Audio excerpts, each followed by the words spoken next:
present yet. How important is it for them to have a conversation with their spouses when it comes to finances? Because it's one thing if Rowan decides, you know what, actually, I am in a little bit of financial distress. I do need to get myself out of this.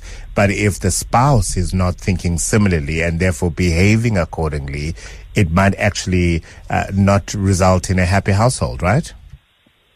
That's a great question. And I think it's very true. A lot of these conversations are considered taboo.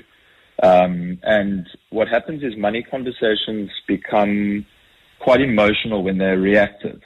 So, you know, a lot of arguing comes up, as you said, when there are issues. So I think the plan up front is to try and discuss these issues or at least have a budget meeting monthly so that it becomes a regular conversation. It's not something that comes out of nowhere and then all of a sudden there's a big fight. So setting up this monthly meeting, keeping it factual, thinking about what flowed out, what flowed in, and also tying this to goals. Because if there's a common relationship or household goal, then it becomes a bit more positive and outcome-oriented as opposed to just trying to fix things. And what is often a good tip, by the way, is that open an additional account that will be the household spending account that obviously both of you then agree to.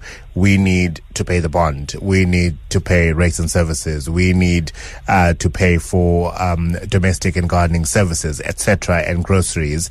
Both of you then pour whatever money you'll be contributing. Doesn't have to be the same amount. It could be equitable amount. If I'm making more money than you, Damon, then obviously I'll contribute more than you would. And then budget that amount if nothing else, right? Correct. I mean, 100%. I've actually got one of those myself in my marriage, and it works a charm because there's rules in that account and there's certain non-negotiables in that account. And it's really a good start to understanding what bills and items need to get paid up front. So, agreed. That is a fantastic tip.